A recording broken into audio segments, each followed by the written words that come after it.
Behold, it's Natalia. Let's go find some monkeys, shall we? Would you say sex is like riding a bicycle? Nothing gets me going like Christmas and wigs. Let's check out this show. I remember the first creature I beheld. He was a squirrel. His name was Kevin. I heard you need a DNA sample. I want to find light and joy in things that bring us together and unite us. And I think science is something that can unite us. Ow. God damn. There's a world out there, a world that needs to be beheld.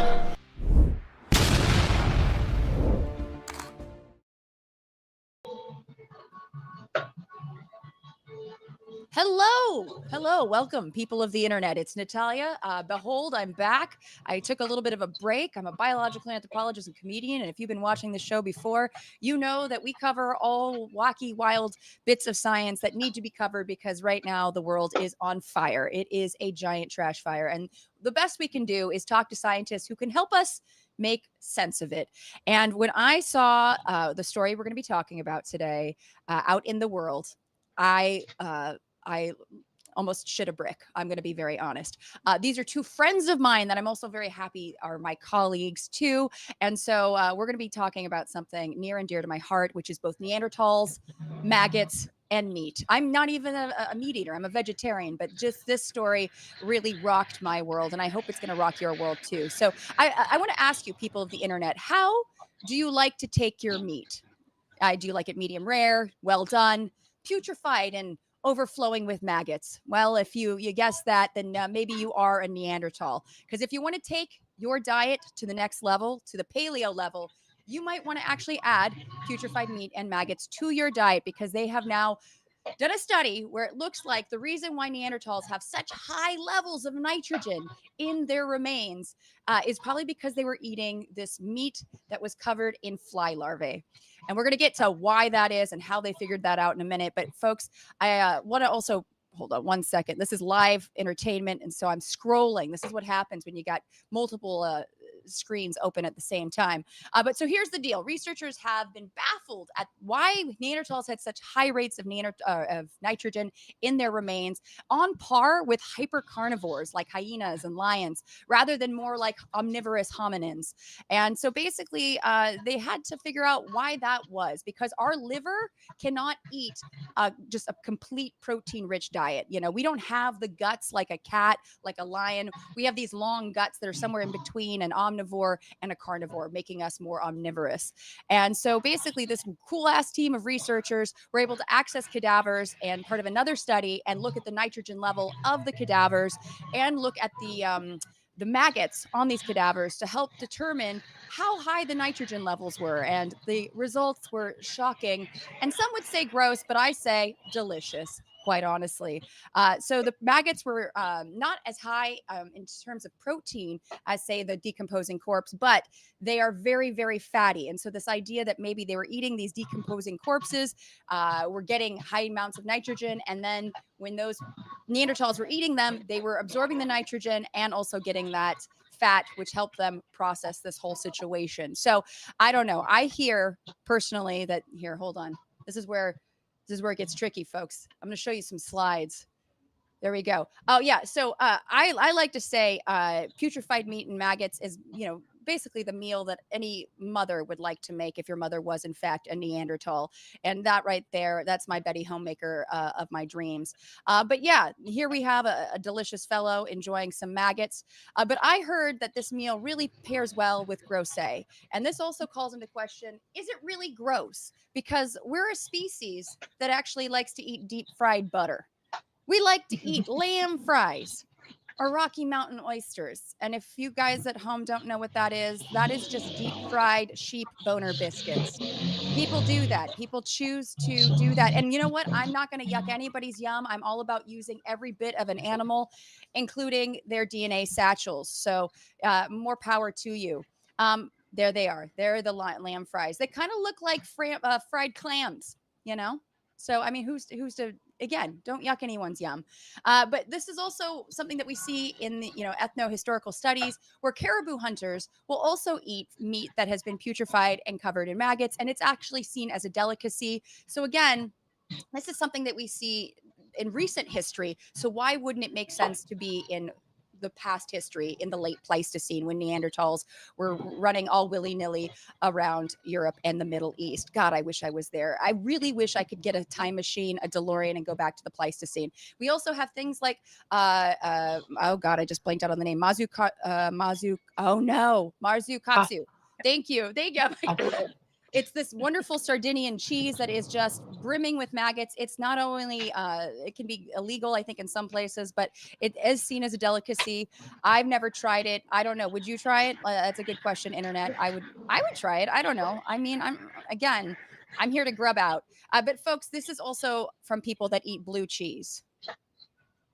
Blue cheese. Just let that wash over you, that statement. Anyways, so I just hope that after this interview and after this big hubbub of this research, that this dude gets a Grubhub sponsorship because he deserves it.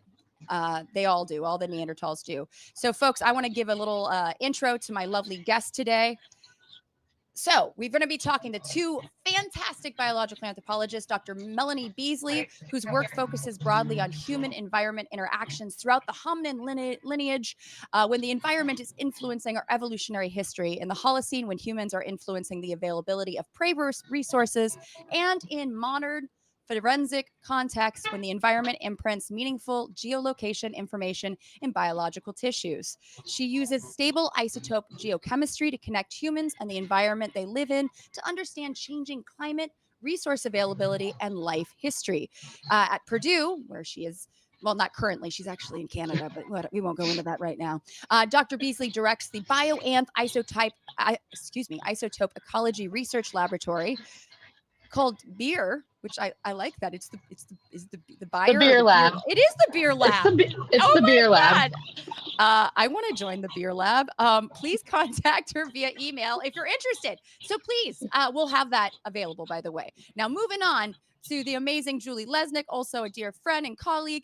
So Lesnik, Dr. Lesnik, combines primatology, the study of primates, sociocultural anthropology, reproductive physiology, and paleoanthropology to examine the role of insects in the diets of hunter-gatherers and our non-human primate cousins.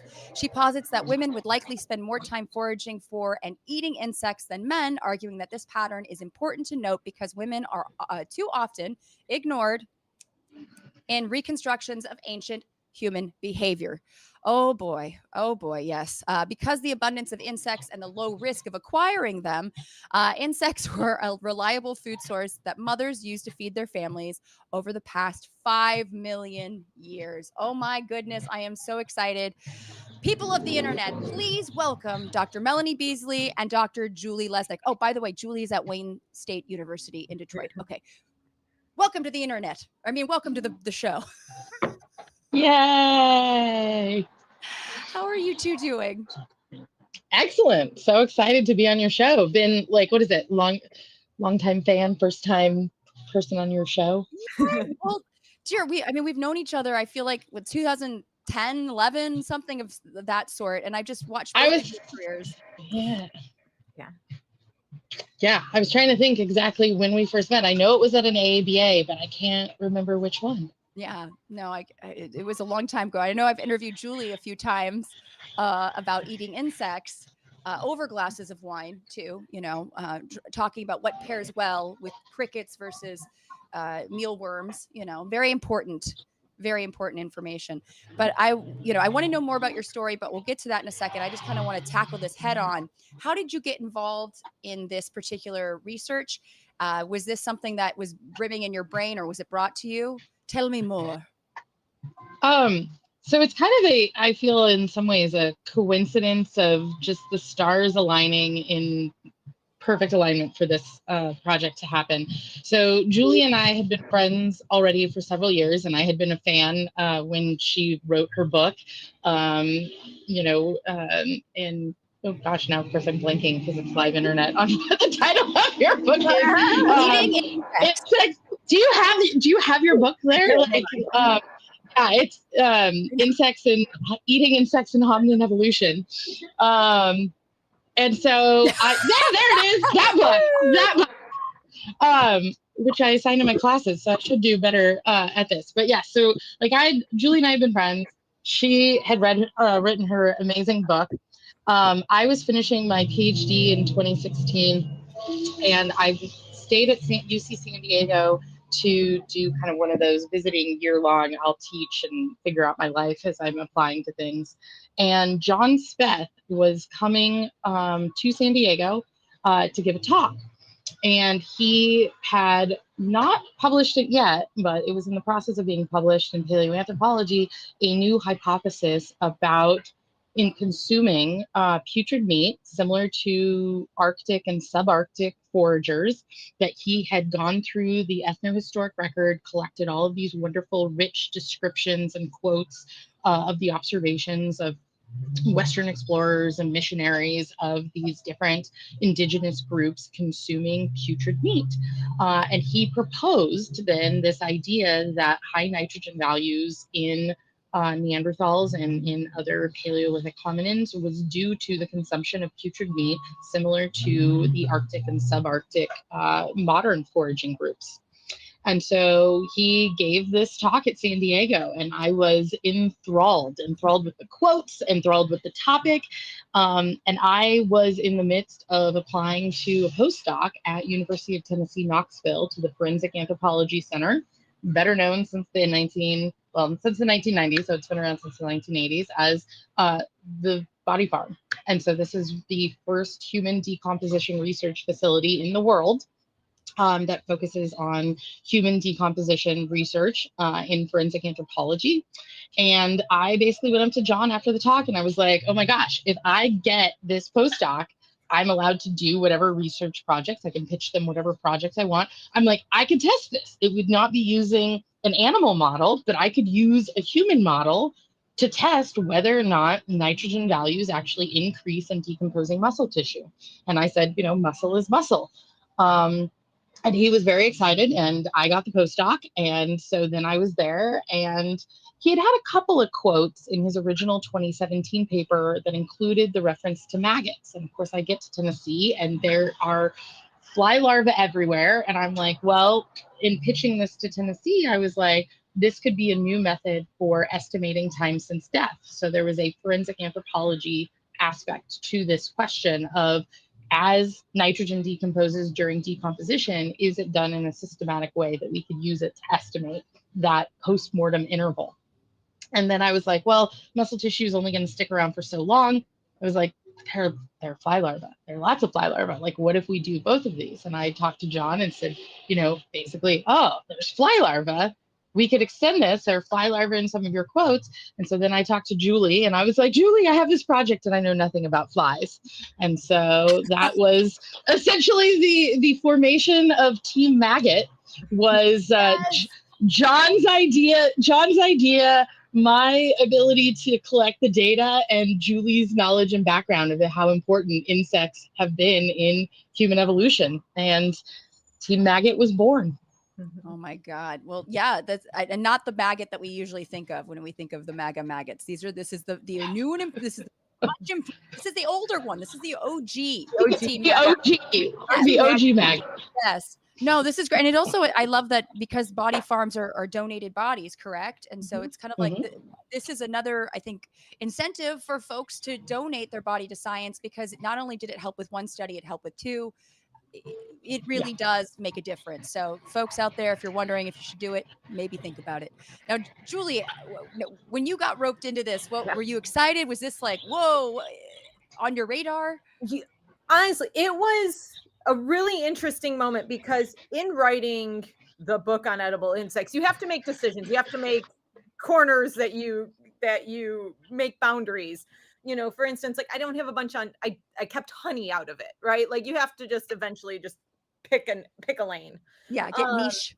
Yeah. And so with the northern foragers, like looking at insect eating in the northern foragers, when I looked for evidence of insect eating, I came across essentially one example of caribou hunters of a parasitic fly, so that the parasitic fly would bite the caribou and the larva is actually there when you hunt them. So when they're stripping the hide, you have these parasitic larvae.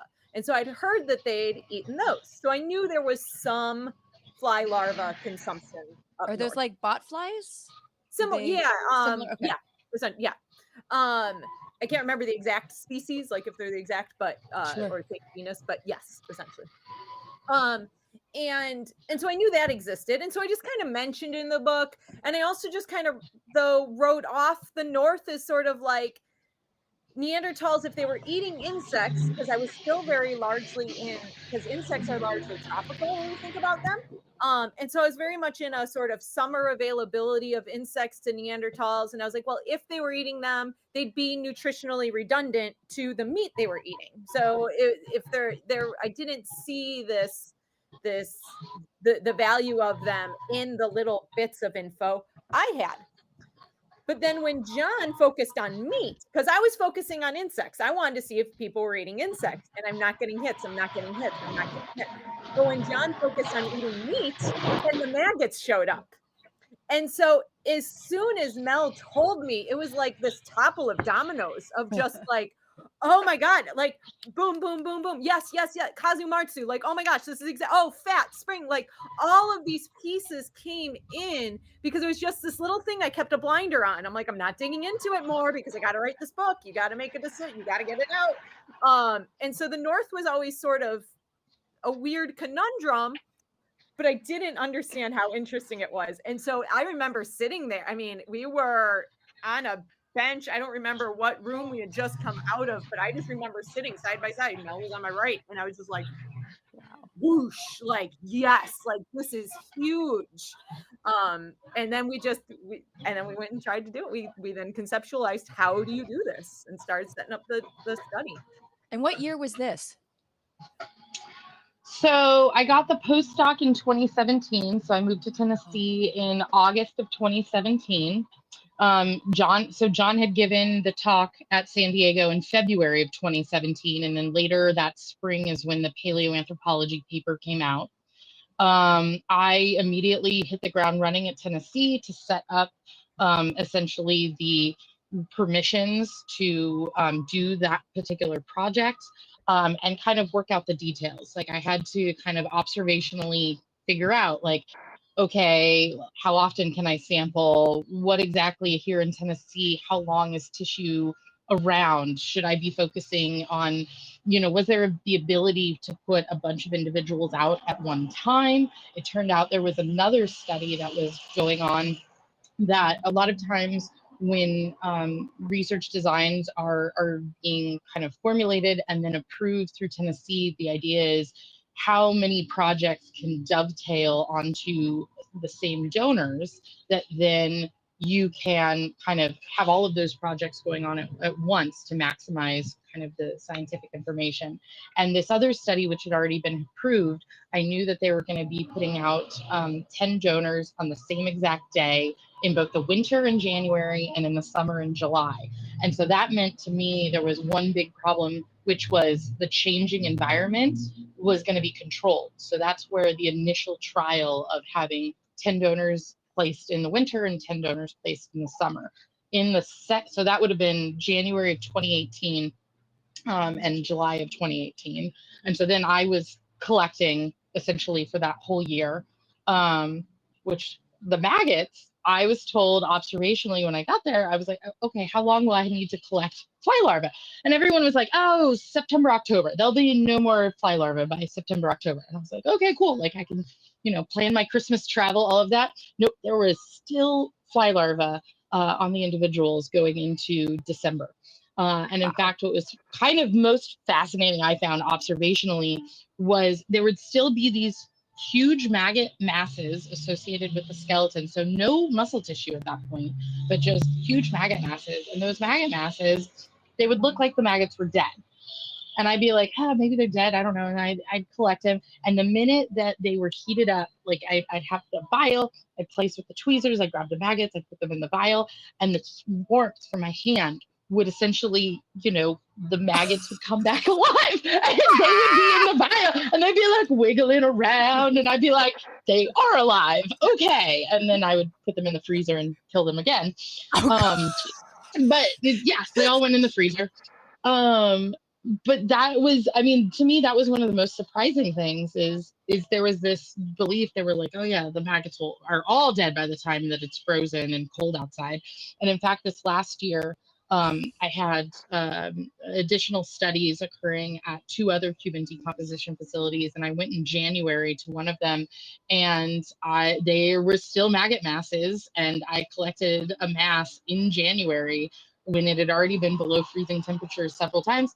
They're all alive. They're all like hanging out in a big warm mass. And so this is a food resource. Then you start to think like, this is going to survive for a long time and, you know, also be a tasty treat. So yeah, it was a lot of surprises came out of that first year. And then in the second year of the trial, so then I wanted, because I placed, had the donors that were part of this other study that were placed in January, I wanted to have a little bit earlier in the winter. And so then I did trial 2, essentially starting December of 2018. And then that went all through the summer of 2019. And then I had grad students when I got the job at Purdue and moved in August of 2019. I had individuals still collecting for me of those fly larvae through that winter. So wow. it was a full 2-year study of collecting samples. Oh my God. I just think of this maggot cuddle puddle, you know. It is. Yes, it is 100% a maggot cuddle puddle. That's I know, it's almost like it does kind of not humanize them, it anthropomorphizes them a little bit. You know, you almost kind of go, oh, little babies. So little chubberinos. I mean, they've got all that adipose too, like they're little fat buddies. That's why babies are fat. Yeah, exactly. Yeah. And I mean, the whole time I was doing the study, because I knew, like, for me, this was a perfect example of where you could do data collection for one study that had this real world application with helping a new forensic method that would help in forensic science, that would have applications to these modern forensic cases. But then you could take that same data and you can apply that to this other kind of, in a way, more esoteric question of, you know, what are Neanderthals, you know, what are these high nitrogen values? So I'd sit there and I'd be collecting maggots and I'd just look at these masses and I'd be like, yeah, I could totally see, like, I'm a Neanderthal on the landscape. I could totally see being like, I just need a quick, tasty treat and like grabbing a handful of them.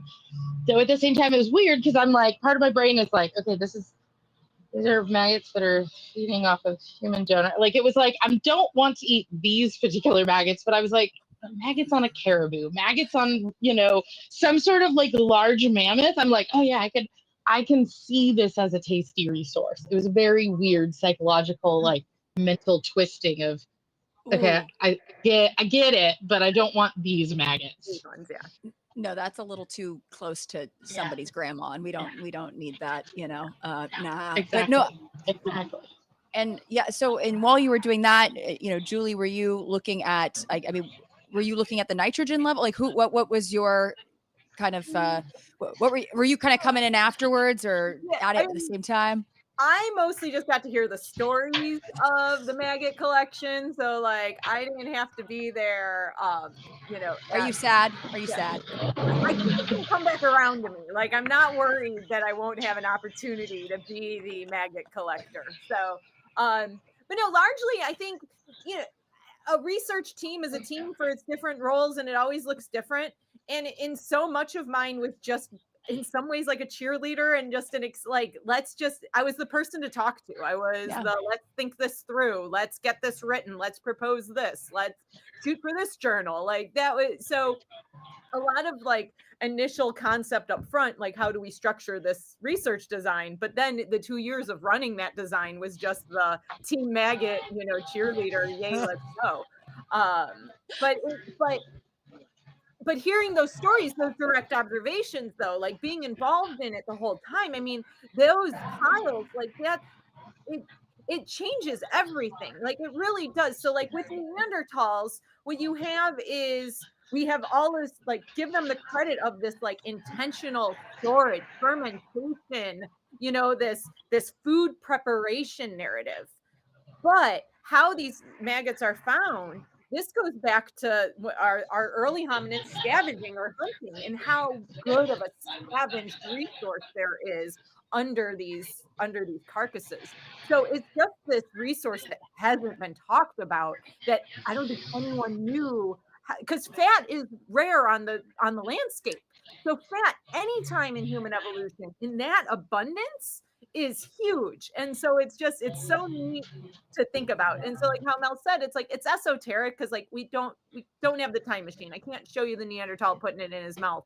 But all of a sudden we opened a window on a resource that nobody's been talking about. And that's after I've been shouting edible insects for so long. So like now it's even like we couldn't see this until somebody started taking insects seriously, because like that was enough of an ew factor. So it's like this is the most extreme of ew factors, and I don't think we could have gotten there if it wasn't through the exact path that led us here.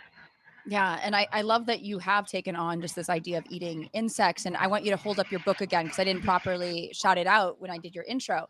So I need to get a reversed copy of this so that it looks better on screen. It looks beautiful, but it's edible insects and human evolution.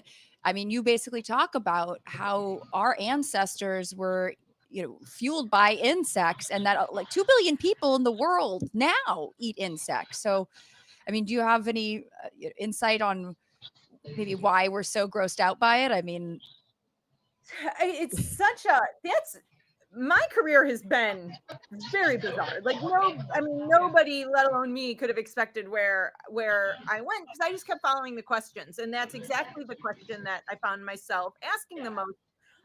Because people started looking at insects as a possible sustainable food source for here, for our current food systems.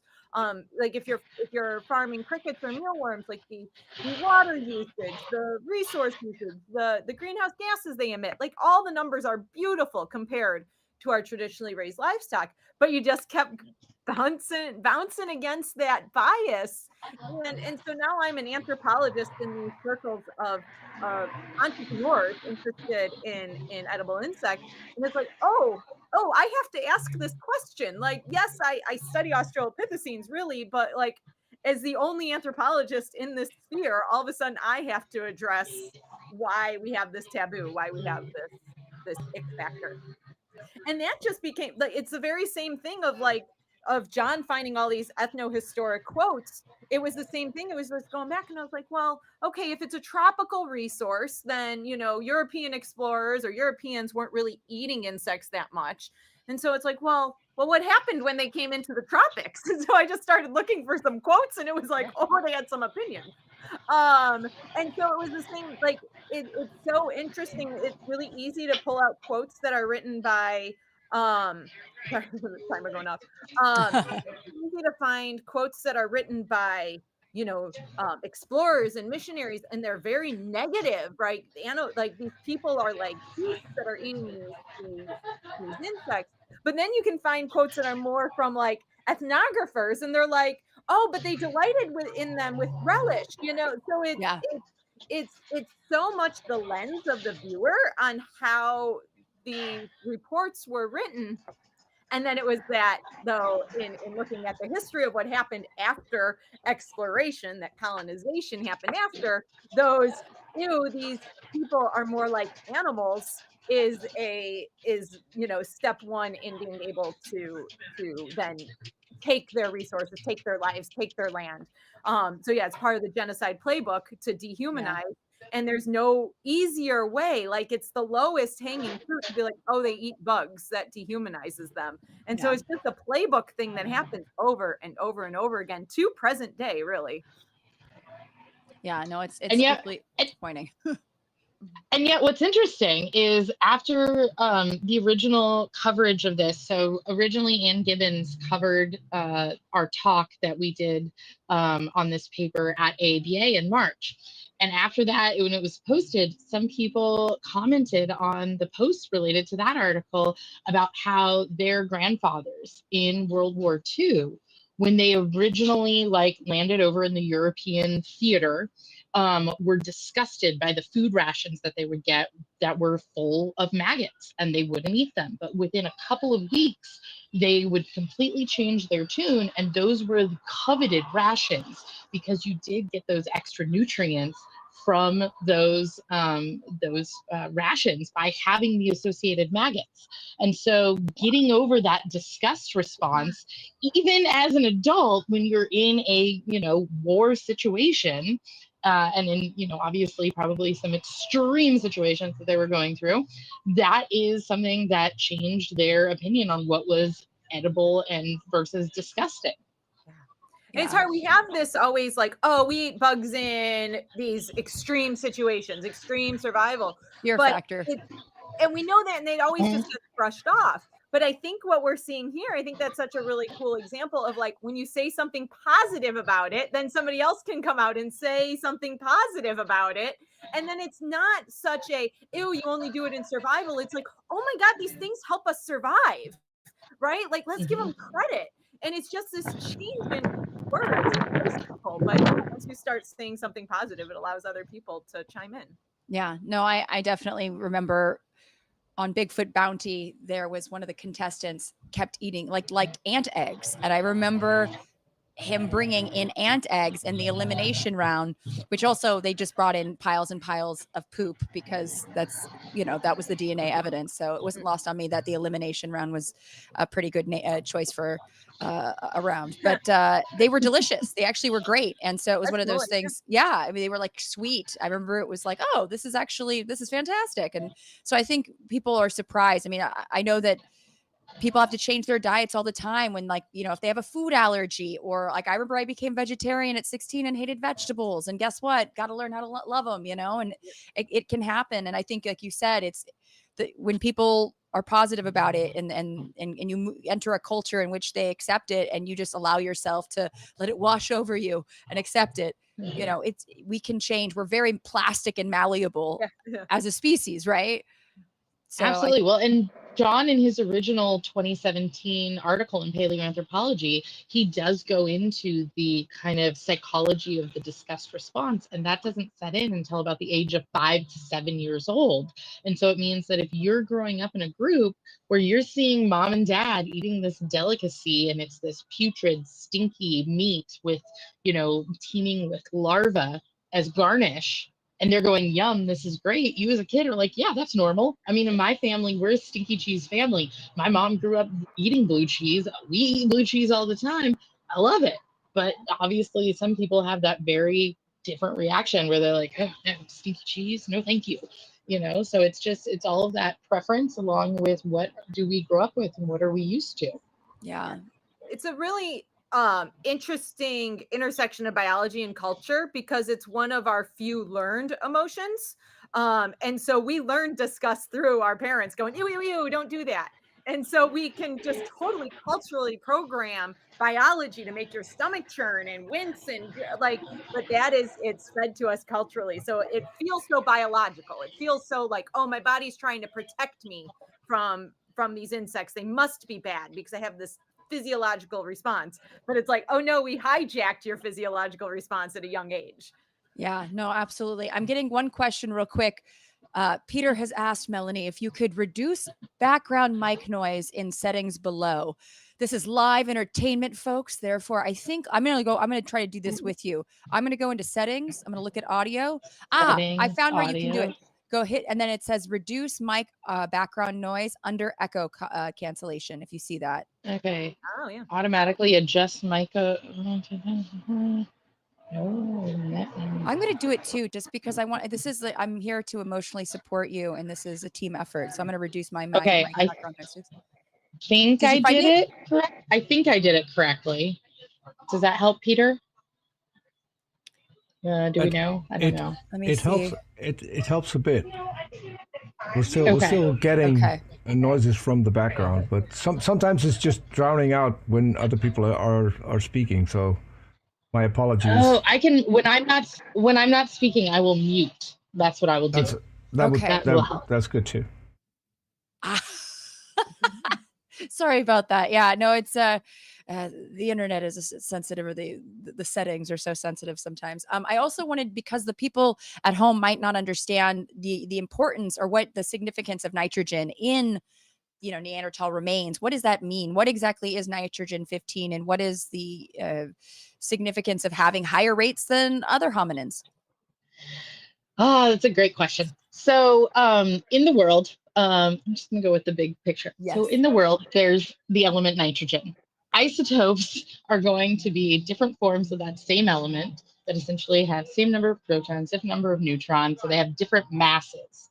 So nitrogen 15 is the rare and heavier isotope. Nitrogen 14 is the abundant and the light isotope. And so all that these delta N15 values are a ratio of that heavy to that light isotope. So you're looking at that comparison between N15 and N14. All of this nitrogen, there's going to be some value in your food. And so what researchers back starting in the 60s, 70s found with these values is that you could essentially do this trophic level enrichment. In fact, my PhD advisor, Margaret Schoninger, did some of these early studies as part of her postdoc in the early 80s to show this plotting of when you look at bone collagen, you can recover nitrogen values, and that will show this essentially enrichment of that nitrogen 15, where you have a value of the plant, you have a value of the herbivore that's eating that plant, and then there is an increase of the carnivore who's eating that herbivore. I work in California, so I always like to think of it as the deer are eating the grass, and then some sort of, coyote, wolf is eating that deer, and so then you get this trophic level enrichment.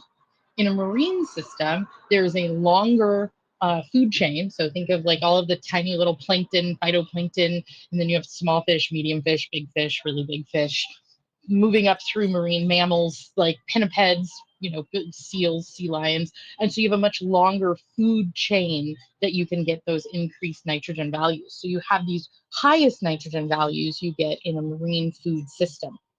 What made Neanderthals so interesting is that normally in this trophic level food web system that you're looking at, it means that, you have whatever foods you're eating, the herbivores are in one placement, and then the carnivores are above the herbivores.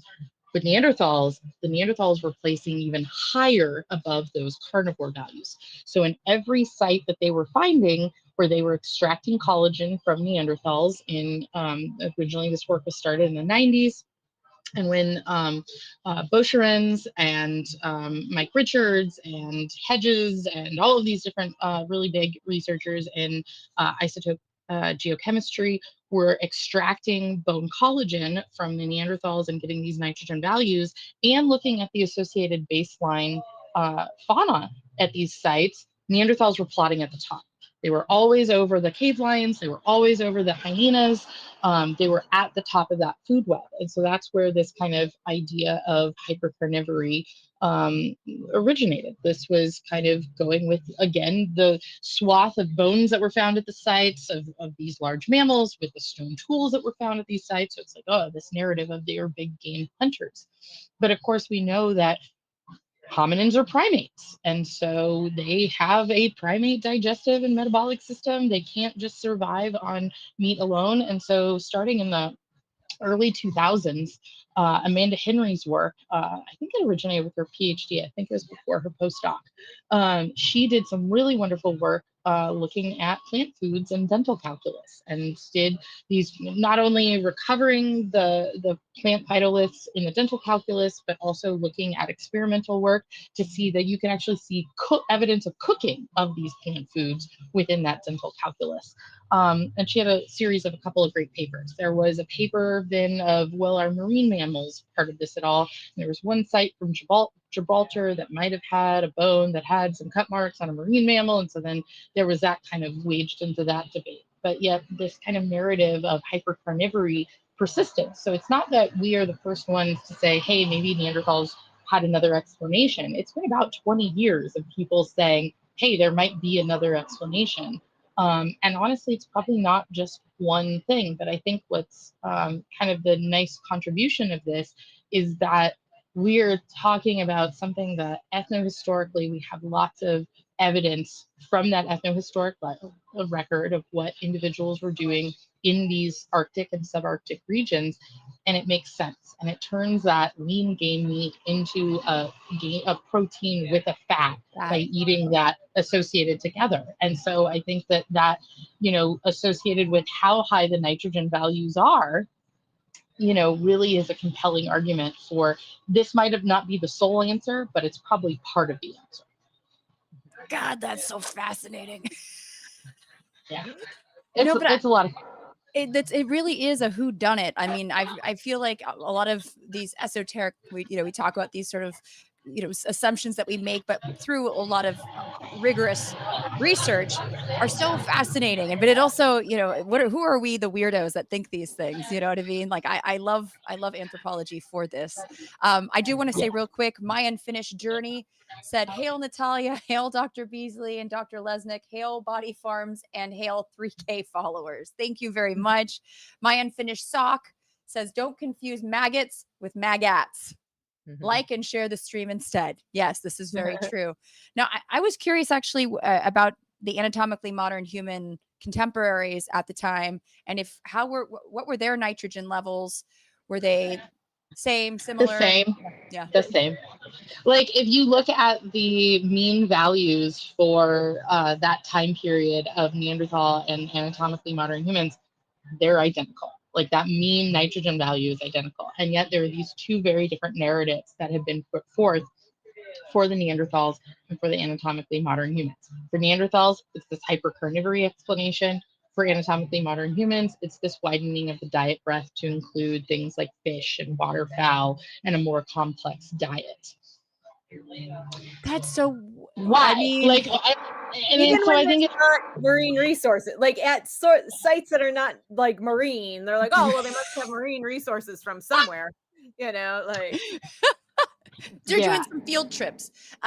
Wow, that I mean, that's a stretch. That's a real stretch. And I guess would you? And I mean, yeah, I get it. Like at the time, like we were still in this era where Neanderthals were exceptional and they were exceptionally different. And I think with time, the last 25 years of also DNA evidence and Neanderthal genome, maybe that narrative has changed. If Neanderthals aren't special, Neanderthals are just us. There are cousins. Do we even name them a different species? I'm not wading into those types of arguments, but you're like, if they're breeding with modern humans, where do we go with this species concept, right? And so I think that rethinking that of like Neanderthals aren't special, it's that hominins are special. And why are hominins special? Hominins are special because we do things to our food. We store it, we process it, we cook it, we do these things.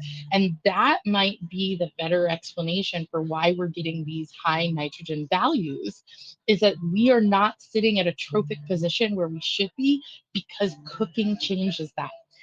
In 2017, the same time, so Speth publishes his paper in Paleoanthropology, and this little underrated paper that nobody cites very much by Royer et al. Comes out in AJBA. And it is an experimental isotope study on cooking. And they cook meat, but they cook fish as well. And they look at carbon, nitrogen, and oxygen, and they look at what are these changes in values. And I can't quite remember if it's like, and they look at 3 cooking methods. I think it's like roasting, boiling, and maybe frying, I think. But you have to go back to the original article. It's a brilliant study. It's beautiful. It's a wonderful paper. And it shows these values that are changing. Not very much, very subtly, but that accumulation of like a per mil here, a per mil there, when you're talking about cooking, when you're talking about drying of meat, when you're talking about storing for a long time through decomposition, because I think one of the things that comes through in the ethnohistoric quotes and accounts that John Speth accumulated is definitely the fact that these were not necessarily foods that were starvations foods. They were sometimes intentionally storing those for a month or months or going back the following year. And so you have this long amount of time of storage that was perfectly normal within that range of when they were going to access that food resource. And that is a lot of time for flies to come in and get access to that. And they're not preventing them. Like, form a cuddle puddle with your stored food. Fatty little cuddle puddle. Jeez, I like that. Well, I wanted to ask a little bit about what the process of putrefaction is. Is especially with the ethnohistorical studies, but also what do you surmise was happening with Neanderthals? I surmise a couple of I surmise a couple of things. So I was in the article, I really wanted to get in there this whole idea of like maybe they were cultivating. This is a resource, you know, where like you butcher an animal, you take whatever food you're going to take back to your home base and storage, but maybe you're not going to take that whole carcass. But you know what? Flies are going to come back to that. And they, you know, they were smart cookies in my opinion. And so they probably were like, there's a carcass here. Flies, they're going to come back in a couple of, okay, we're going to come back and collect the flies again. So I really wanted to get this idea of like cultivated fly larvae. But John and Julie were like, Melanie, don't go too far. And that's reasonable. That's reasonable in terms of time machine. Exactly. We need a time machine. So many better ways in which we can spend our money. Yeah. So yeah. That's the one thing I want to add to this is like that we don't know if we'll get to that, but because it's on our brain, who knows how the science will play out and what more refined details we'll be able to get. But I think in thinking about this Neanderthals issue, Neanderthals and modern human, it's so funny being an academic. So I'm from, a University of Michigan background. Like there's no department who's pro Neanderthal, like more like my advisor, Milford Walpuff, multi-regional evolution. Like Neanderthals were always humans in my education. It was always trying to break the bias against Neanderthals. But yet we're still like, as much as the hypercarnivore narrative could make me mad, there was nothing I could do about it until we had an answer, until we figured it out. So even when you are trying so hard to be unbiased, you're still just working with the literature that was published ahead of you, with the numbers that were ahead of you, with the questions that were ahead of you, with the underlying assumptions that are there that you don't even realize are there because they weren't your assumptions. And so we get just sort of like railroaded into these Neanderthals versus modern human narratives and I didn't even try, like, that's not how I was brought up, but you just are stuck there. And so it's really exciting that like when something comes up and you're like, yes, we can jump on it. We can publish this and say this is a better answer. Yes, this has been bothering us for 20 years, but now we can say something, and it feels really good to do that. Oh man, congratulations, because this is a big one. I think I'm so excited because again, like answering these questions that and I think it's interesting the fact that anatomically modern humans and Neanderthals had the same, and they were coming at it with two different hypotheses, and it seems like we might have been one and the same in more ways than one. I just see maybe they were doing this together, maybe one learned from the other, I don't know, but yeah. Do you see any differences also from the different diet preferences? I know that there were studies done a few years back about Neanderthals in the Netherlands region versus those in Spain, and having more of a vegetarian diet versus one that was more meat laden. Yeah, I don't think we didn't go into any of that in this paper. We kept this a very focused on the Neanderthal, too many N words, on the nitrogen story. So, and that's all that I've published so far. So I do have the carbon data, and we are working through essentially the mechanism of that decomposition story for the carbon. That's a little more complicated. And so that's going to be the next paper that'll come out in this kind of contributions of where this is coming from, is taking, like we had this very nice clean story of here's what happens during nitrogen decomposition, here's what happens during the putrefaction, here are the values, here are how they raise them, here's what we can do. And I think what's difficult is so often we have carbon and nitrogen, they are plotted together in these plots.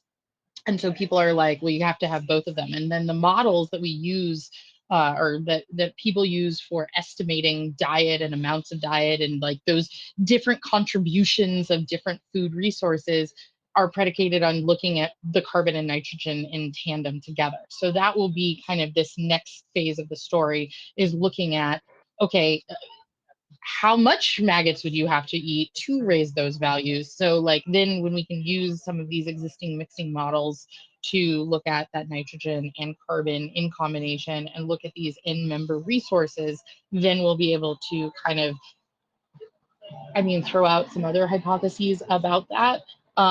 in general, I'm not a huge fan of the mixing models. And I think that that's because I think humans are too complicated. I think that in the end, we do things to our food and that changes those baseline values, and there are just too many inputs. And so I think having some of these kind of big overarching ideas and discussions are more fruitful than trying to get down to, well, this group liked reindeer and this group liked red deer. And those kinds of specifications. In working in California, some colleagues always had asked me, they're like, okay, but are the groups eating, are they eating deer or are they eating rabbits? Like, where are you on these prey rank value systems? And I'm like, well, the rabbit is eating the grass, the deer is eating the grass. So isotopically, we're not getting the answer from those isotope values. That is not where you're going to get that distinction. So isotopes are not going to be the end all be all to all of these research questions. It's just going to be one line of evidence in the piece of this puzzle. Yeah. And quick question about cooking and what it does to nitrogen levels. I mean, what does it, what is, yeah. So, and how much is it like, so it depends. So, okay. and here's the other, so it depends. So based on that Royer article, fish will increase more than meat. And they did three, I think they did pork, beef, and something else. They did like 3 terrestrial mammals.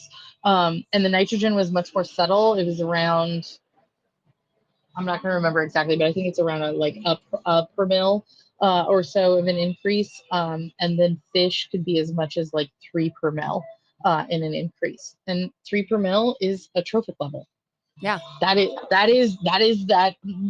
So that trophic level, when you're talking like grass to that herbivore, the estimates are somewhere between like 3 to 4 per mil is a trophic level increase, depending on which research that you look at. And then there's some other research that is showing that humans, maybe their trophic level increase is around 5 per mil. Well, maybe it's not that. Maybe it's that we're eating cooked food. Yeah. And that cooking is increasing that. And that's that difference of about a per mil between what you would do if you're eating just kind of that raw food versus if you're doing something to that food. So there's a lot more questions that come out of this paper than answers. We think of these food to diet offsets as being kind of very standard. And that was one of the questions, is like, wait a minute, why are these maggot values up to 40 per mil? Like, this was truly the insanity of this, is that wild. It's wild. Like, and if you don't study nitrogen, you don't appreciate how high the nitrogen values are. And I reran them multiple times because I was like, no way are they this high, because I needed to confirm. I was like, this is really, really, really, really high. Like, what is happening here? And so the muscle tissue was at most kind of like, 9, 10 per mil, but I was only sampling muscle until there wasn't muscle anymore. And those maggots lived 6 months beyond when there was any muscle tissue left. So they're living and surviving in this fluid, rich, soupy, decomp soil that is associated with that decomposing body, but they're those maggots that are underneath. And so it's all of that nitrogen cycling that I think is happening. So we need to understand better this nitrogen cycling, because it turns out that I did not, have the fortitude in my stomach to sample the actual decomposition fluid. That's just... I think you went above and beyond already. I think there's a limit. Yeah, that's fair. Participant observation. There's, you gotta draw the. I was gonna say. I mean, the next step, would you offer yourself as tribute and just survive on a diet of cuddle puddle maggots for maybe the next 4 months? See what happens. No. But you know what I would do? I would sign, because I've spent the whole summer in Alaska. I would sign up for the diet of salmon all day, every day, to see how much salmon you have to eat to change those nitrogen values. That's the study. Because, again, and I'll bring this back to my background working in California, Central California, prehistoric diet values, we know from the archaeological record that they're eating salmon. We know that. We have the bones. We know they're eating that. Their isotopes don't show any salmon whatsoever. If you're in the Central Valley, if you're in the Sacramento, San Joaquin, those sites, they are not showing any salmon values whatsoever, but there are salmon bones there. So the question is, how much salmon do you have to eat in order to look like you're eating salmon? Wow. That's the study I will sign up for. So when reviewers were asking, like, but how much maggots do you have to eat? We don't even know this for basic other populations. We don't know how much corn do you have to eat to look like you are eating corn. We don't know that. That's wild. One of the things I like about this study is in all my work in trying to show insects, like it started with Australopithecines and carbon and, C3 versus C4. And it's insects are one of a number of things contributing to those, those patterns. And it's kind of a frustrating place to be because like, you can't, how many termites do you need to eat? And it's like, well, it's not just termites, right? So like, yes, I could do that calculation, but it's meaningless because I never said they're termite specialists. But here, because the maggot values are insane, it's worth doing how much maggots to see that difference. Like it's the same story in that it's yes, insects and other things contributed, but here the powerful swing of those insects is going to be undeniable when we see those nitrogen values in those maggots. I mean, is there an animal? I don't think this could pass an IRB, but I don't know if it's like, if there's an animal that already likes grubbing out an eye. Can we get an eye? Can we find an eye? Get him to tap, only decomposing flesh-eating maggots. Well, I mean, truthfully, I haven't really thought about all the different ways that we could start, asking these questions differently, but I don't know the nitrogen values of your insectivore primates versus, right? Like that, those values could be found out pretty simply. They might exist. We didn't really look into it, but those are questions to ask. But if they're not decomposing, pretty sure Brooke Crawley. I'm pretty sure Brooke Crawley looked at that, and specifically with lemurs as well. And so there is some of that. There is some. There is some of that data like out there and available. But at the same time, they're not doing the cooking. They're not doing. So what's interesting is how do we explain Neanderthals being a trophic level above where we would expect them to be? But really the question is, why are hominins? Hominins are what are looking like they're consistently a trophic level of, they're above the trophic position of where they should be. That's wild. I have another maggot question. I've got so many maggot questions.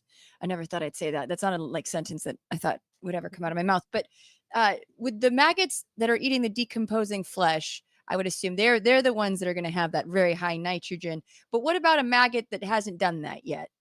Or maggots that don't survive on that per se? Maybe more. All maggots are pretty much surviving on that, though. Yeah, I mean, but ones that live in the soil of the compost, like a compost, pile. So I haven't tested any of those. I do have plans to do that, and specifically black soldier flies are sold as chicken feed, and that they're not eating black soldier flies that are being raised. So I'm gonna end up this fall for one of the student projects I have. Like I'm gonna buy me some chicken feed and see what are these black soldier fly larvae that are different than the ones that are feeding. So that will again get part of this story. So there's a lot of these little kind of side questions that come out of this type of research. And I think that's what is exciting, is that there are definitely more questions than what we have answers for that have stemmed from this. So if you're interested in any of this, students, like I'm accepting grad students, like come work with me. So that's definitely something that will continue to be pursued in the future. I might have to go back to school. The black soldier flies as poultry food is interesting because they tend to be fed poultry food to raise them. So like a lot, what we don't have, like if we're raising crickets for human consumption, we don't have cricket feed, so we use chicken feed. And so the black soldier flies is actually a really great way to test this trophic level because they likely ate the diet you would have fed the chickens if you weren't feeding them. So they are going to show that trophic level beautifully. So that's a perfect little funny study. No, I like that. That's, yeah, it kind of throws everything on its head. I don't know. I do think I called chickens house dinosaurs. So I do like the idea that possibly their nitrogen levels can go through the roof, and they really are just a small velociraptor running amok in your house. Yeah. But just to be clear, the black soldier fly larvae, do they eat decomposing flesh as well? Is that their, they eat everything. Anything and everything. They're even being looked at as like a way of getting rid of waste because you put them as compost piles. They break down things super fast. So they're sort of a super fly in that way, like to do a lot, and people are studying them a lot. Oh, okay, good. Yes, we need more. I never thought. Yeah, the cattle industry is using them specifically to remove manure. Wow. Wow. That is a real shit show. I am a fan of them. No, that's great. I mean, whatever does the job, honestly. Especially, would they eat something that is generally seen as non-compostable? Would they try?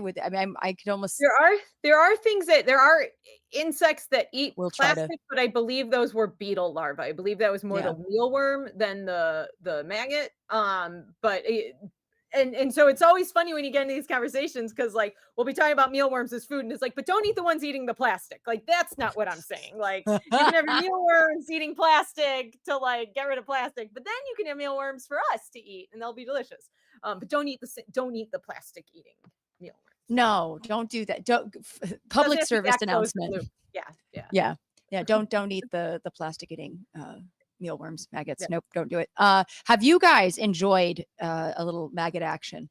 Have you? Yeah, I mean, I know that. Yep. Mealworms. I think you have mealworms there. Yeah, those are beetle. Well, larvae. they just generically say insect larvae. Yeah. They say insect larvae. But the first time I gave this talk, I was at Purdue, and it was this faculty thing. And I brought these, and I was like, afterwards, if any of the faculty want to come up and try it, like, some of the larvae with me, only 2 faculty out of a whole room of faculty.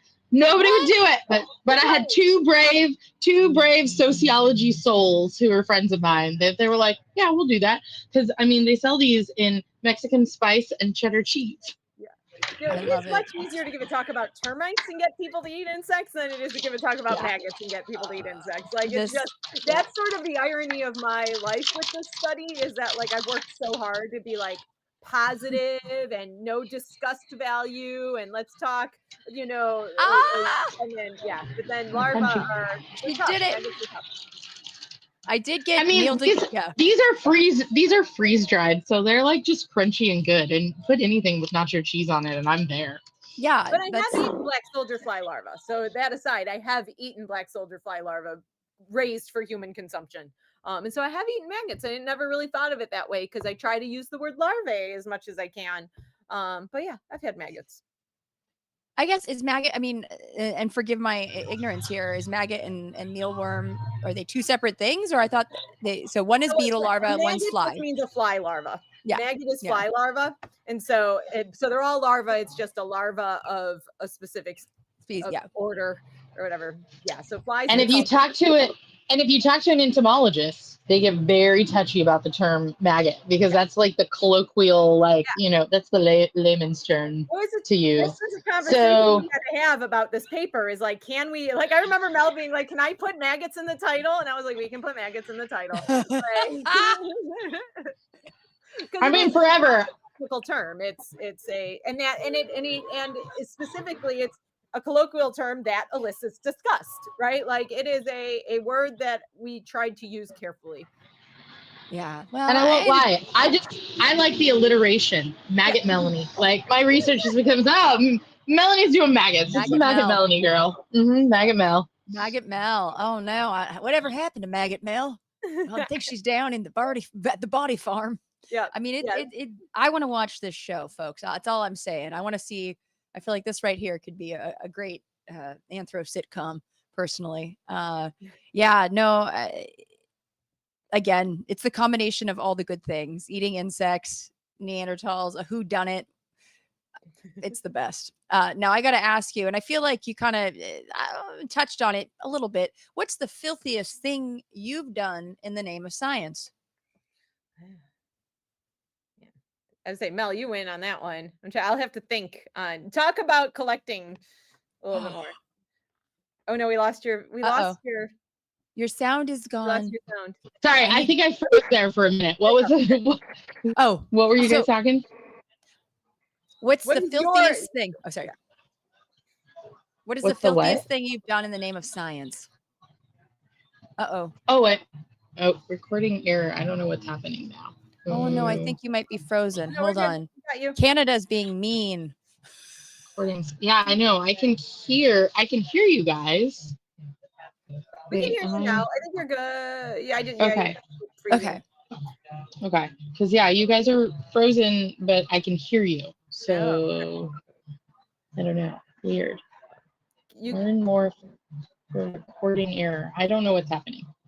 Peter, she got a recording error. What is that? Uh-oh. Oh no.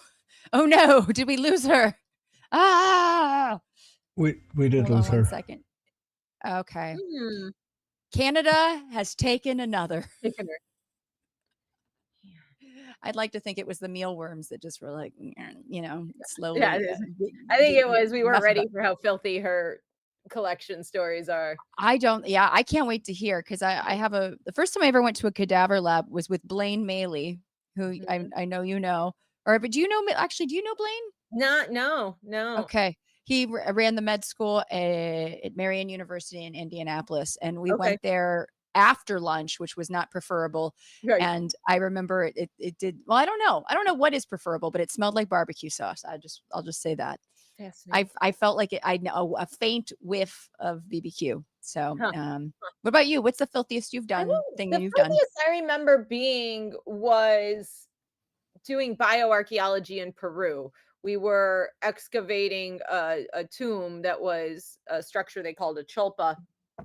And it just kept going down and deeper. And so it was like belly, like pulling bones out of a wow. And so that's probably the filthiest I've ever been was on my stomach in loose dirt collecting human bones.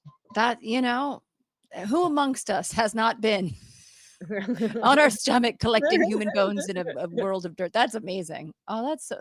And you still kept going. You still became a scientist. Oh man, that was like mid-career. I had PhD, right? Like that was, yeah.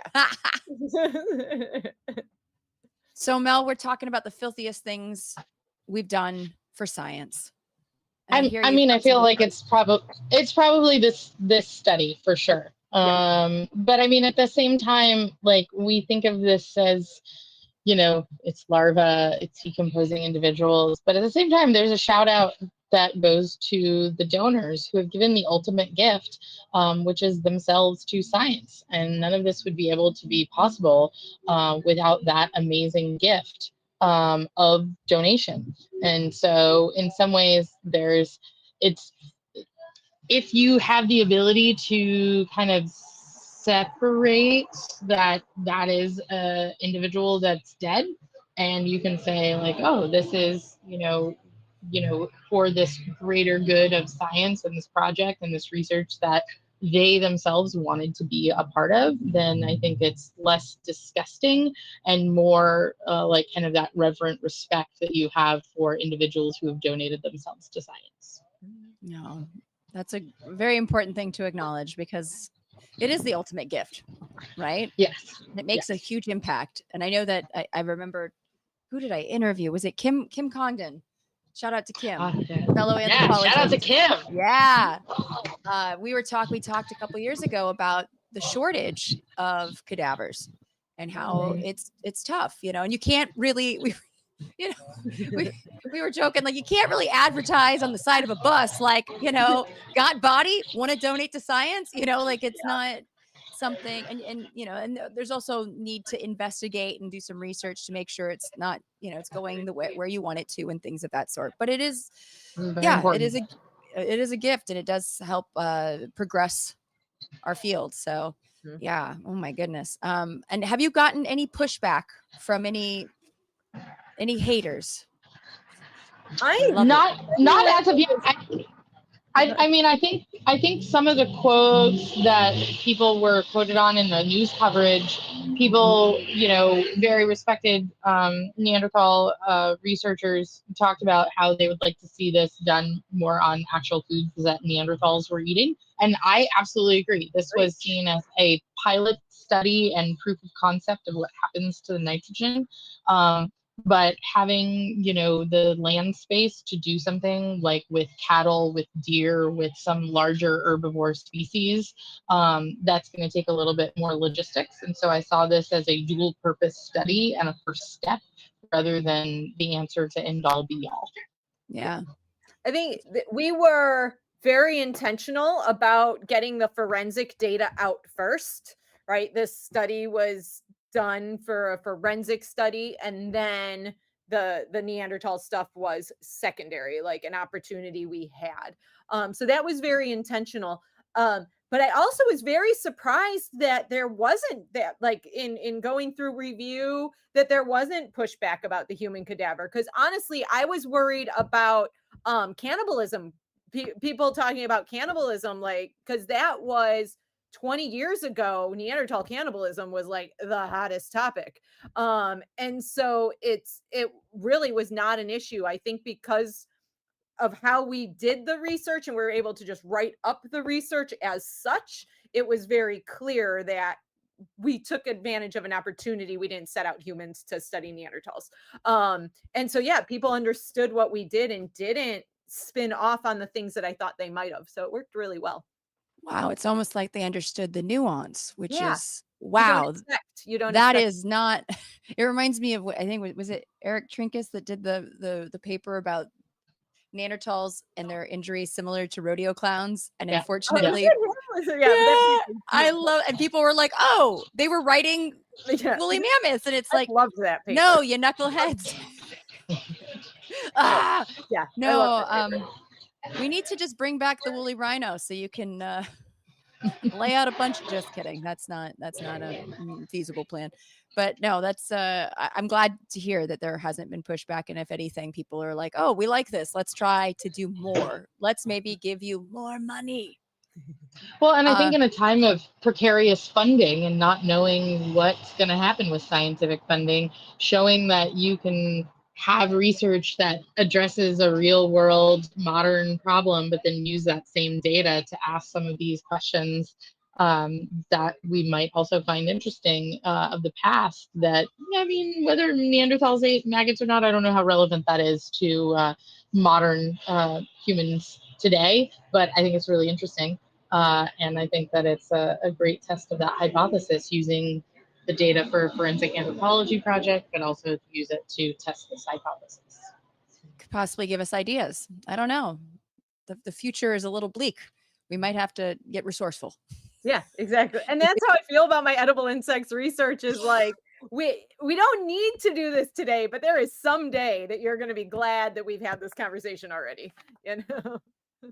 Yeah, this is true. I mean, I think it's, especially with the lack of water moving forward and how much livestock takes. And we're, more and more in the past, I feel like since even your book came out, people are talking about how raising livestock is just so bad for the environment, So yeah, something to consider. No, this has been so fascinating and so exciting. I don't know. I'm thrilled to see what you guys are coming up with next. Has funding been an issue with this administration? Do you have any concerns right now with that, or is it so far so good? I mean, I'm still working on data from the postdoc, so so far the current administration is not affecting me personally, but I think in general for science and colleagues, yes, it is a concern. Yeah. We were lucky that this was able to be postdoc money, startup money, all of those sorts of opportunities that, some of those perks of the academic world. And so we were able to use those perks to get this done. And so, and that's how funding works though. Like you need to show data in order to get money. And so that's why they give you those perks, is to produce the data. And we produce beautiful data. And so hopefully we'll be able to then take that next step for external funding. Yes. Yeah. No, this is exciting. I love a good, fantastic success story with two of my favorite people. So I love you. Where can people find you? I mean, not like, literally, but currently. Oh no! Oh, can't find her. No. Oh, dear God, Canada's like, you can't give up your location.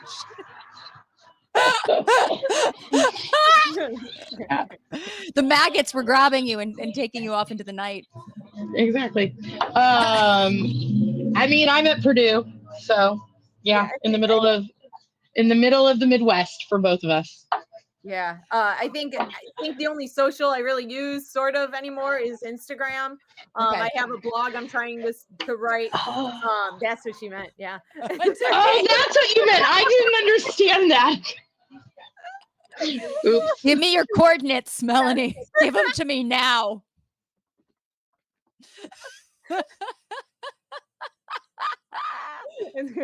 No, it's good. I'm at that brewery. So yeah, but I think my Instagram is all just my name, all one word, Julie Lesnik. Okay. And I'm trying to do you remember that whole I was going to be a public science communicator phase that I went through that then just died because it was all pre-pandemic, and so you should though. So that's all. I'm massaging that back into being again. So I have a blog and stuff I'm trying to launch. So so it's probably my Instagram that would be where you would be able to see more of those things. Follow, do it, and go work. You can find me live at conferences and at breweries. That is where you can find me. I have no social that is associated with anything. I'm terrible. What can I say? No, you're a genius. Disconnect. I mean, that's except good. For you, Natalia, you keep killing it out there. But for the rest of us who aren't out there making our living on this sort of stuff, we need to disconnect more. You give me too much credit. I'm not making I'm taking notes with this maggot stuff. I'm like, okay, so leave meat out for no. But yeah, it's you have a life, and I appreciate that, because social media is talking about eating away at something. It's hard, right? You try to disconnect to stay sane, but you also want to get our work out there, and so you want to stay connected, and it's tough. It's a tough balance. So I'm currently in this. I've disconnected heavy for a long time, and I'm trying to come back out. So it's my Instagram that you can watch for my resurrection. Yes, you're coming back, and buy your book. Buy your book, Edible Insects. You can find it on Amazon. You can probably find it now, truthfully. Go to Abe Books. I know. I need to find that interview we did. It was 2014, because I interviewed Don Johansson in the same afternoon, because it was the 40. That's 11 years ago. I know. We are different people. I know. No, you do not have my permission to use those quotes, because I have no idea. No, I know. No, it's video, and it's very funny because you're just drinking a glass of wine, and I'm asking you what pairs well with which insects. It was very silly. Yeah. It was fun. One of my 1,000. We should do it again, though. You know that now my life is wine and cheese, right? That's my husband's job. So we should do that for real. You should have me and my husband on, and we'll talk pairings of insects and cheese and wine. Now, I'm so sorry that I butchered the name. It's Kazumatsu. Kazumatsu. That's it. Get that? We can't get it because it's actually even illegal to produce in Sardinia now. It's a cultural fighting thing right now. Wow. So basically enough people stopped making it so that then they made it illegal, and so now there's people maybe doing it sort of prohibition sort of way, bathtub. Bathtub Kazumatsu. Oh God. Come to my bathroom. I don't know why I sound like the Count. Wow. So I got to ask you, you're both cheese gals. So what are your favorite stinky cheeses? Anything that Julie's husband tells me I need to try. I go up and I visit their cheese shop and wine shop, and I just look at him and I go, okay, Charlie, what do I eat? And he gives me wonderful stinky cheese, and it's amazing. That's right. Like I live off of just going there and tasting things. Like I rarely have cheese as like a serving anymore because I just get to go there and taste everything. Because I walk a couple doors down and he's there working. What? You live next door to this? What do you live in the? I know that you're not in. It sounds like you're in the south of France. The way you know. I know it's an idyllic life. Julie lives the dream. Julie lives the dream. Let me tell you, it's amazing. I need to wait. Do you still have your cats too? The one oh my gosh, yes, they've been like taking over my life. They're both 16. Oh my god. Yeah, so they was one of them Tater? No, what's one of them's name? You know, what, is it Tater? Yep, Tater. Yes. And you know the other one is Shitten.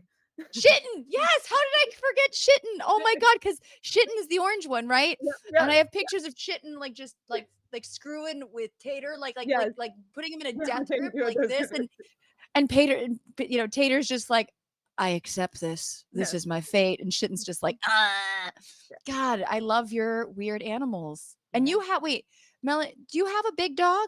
Big dog. Uh-oh, am I gonna see the big dog? I'm gonna see the big dog. Hey Shasta, say hi. Say hi. Can you look here? Hi Shasta. My God. Oh, hi. Okay, I woke the beast. Like Mount Shasta? Like Mount Shasta, yeah. She's a Bernese mountain dog, so she had to be named. She had to be named after a mountain, in my opinion. Oh my god, so, yeah. She's beautiful. Oh she's been my road trip puppy all summer, so we've been on the road since May, and yeah, she's pretty awesome. Oh my god, that's so beautiful. I know I do like the pet portion of show and tell. That usually, you know, I'm like, Julie's like, do I have a cat? No, my cats aren't around. There you go, puppy. I'll grab Raisin. Raisin is oh no, I lost a light. There we go. Oh, hi, buddy. Dog by I love. Oh my goodness, little sweeper. Raisin, do you want to say hi to the people of the internet? She's staring at me like, what do you want? Raisin.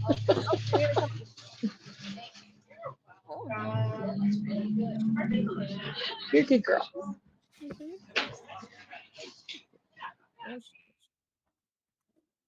Hi, you're a good girl. Oh, Raisin.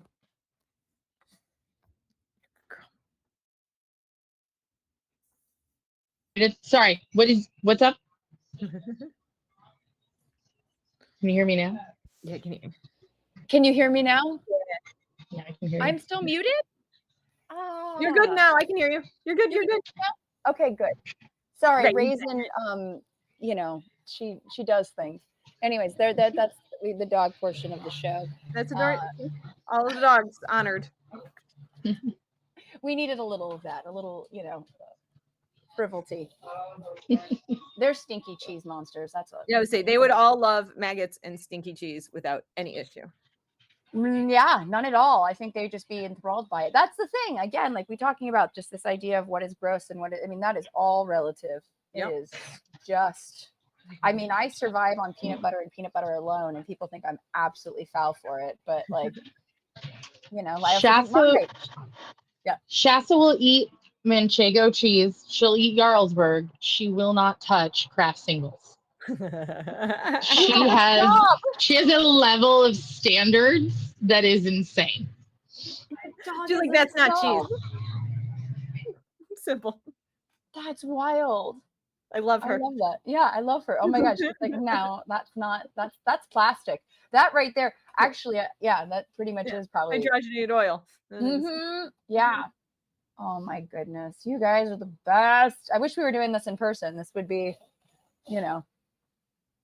That'd be a lot of fun. That would be a lot of fun. Are you going to be at the meetings next year? Are the meetings in Denver again next year? Denver in March.